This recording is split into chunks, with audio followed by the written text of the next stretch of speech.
আধিপত্য বিস্তারকে কেন্দ্র করে চলমান রাজনৈতিক সহিংসতা এবার কেড়ে নিল একটি প্রাণ। গভীর রাতে বোমা বিস্ফোরণে নিহত হয়েছেন এক বিএনপি কর্মী। এর আগে শরীয়তপুরের জাজিরায় শতাধিক ককটেল বিস্ফোরণ, গুরুতর আহত, মামলা ও গ্রেপ্তারের ঘটনায় থমথমে হয়ে উঠেছিল পরিস্থিতি। এরই মধ্যে ৮ ডিসেম্বর বৃহস্পতিবার ভোররাতে শরীয়তপুরের জাজিরা উপজেলার বিলাসপুর ইউনিয়নের মুলাই ব্যাপারীর কান্দি গ্রামে ঘটে ভয়াবহ বিস্ফোরণ। স্থানীয়রা জানান, হঠাৎ বিকট শব্দে ঘুম ভেঙে যায় পুরো এলাকার। বিস্ফোরণের তীব্রতায় ভণ্ড হয়ে যায় নুরুল ইসলাম ব্যাপারীর একটি পরিত্যক্ত ঘর। শব্দ শুনে স্থানীয়রা ছুটে গিয়ে দেখেন পুরো ঘরটি মিশে গেছে মাটির সঙ্গে।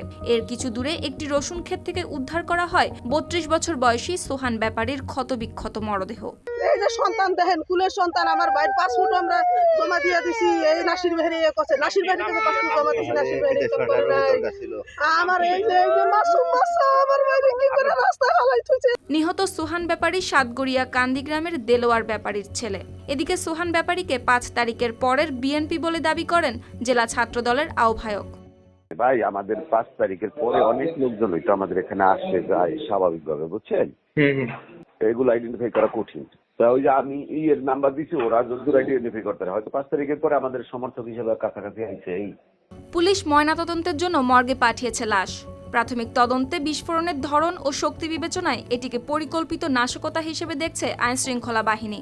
ঘটনাস্থলটা পরিদর্শন করে যা অনুমান করতে পেরেছি, ঘরের ভিতরে হয়তো বা কোনো ককটেল ছিল বা ককটেল বানানোর কিছু যন্ত্রাংশ ওখানে ছিল। তো এগুলো হঠাৎ করে বিস্ফোরিত হওয়ার কারণে যে ঘরের চাল টিন যে আছে বিভিন্ন দিকে ছিন্ন ভিন্ন হয়ে উড়ায় গেছে। পরে আমরা আশপাশ থেকে আরও তথ্য কালেক্ট করার চেষ্টা করছি।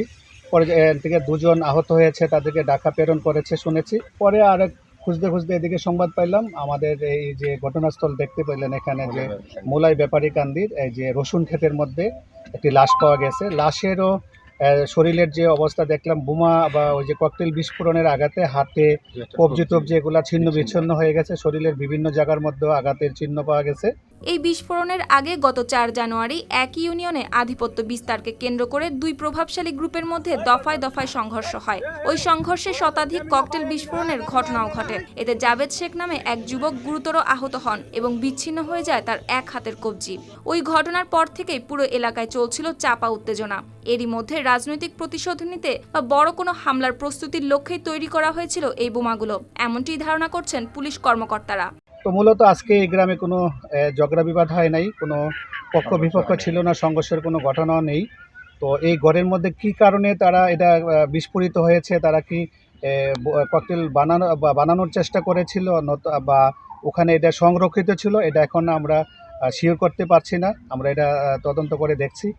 আর লাশের সুরতহাল করে এখানে লাশের পরিচয় আমরা পেয়েছি এই এলাকার সোহান ব্যাপারী। তো ও লাশের সুরতহাল করে আমরা নিয়ে গেছি এখান থেকে। পরবর্তী আইনগত ব্যবস্থা প্রক্রিয়াধীন আছে। বর্তমানে বিলাসপুরের একাধিক এলাকায় থমথমে পরিস্থিতি বিরাজ করছে। নতুন করে সংঘর্ষ বা নাশকতা এড়াতে অতিরিক্ত পুলিশ মোতায়েন রাখা হয়েছে এবং নিয়মিত টহল জোরদার করা হয়েছে। তবে একের পর এক সহিংস ঘটনায় সাধারণ মানুষের মনে আতঙ্ক কাটেনি। এলাকাবাসীর মনে একটি প্রশ্ন, আধিপত্যের এই সহিংস রাজনীতির শেষ কোথায়? News desk, RTV।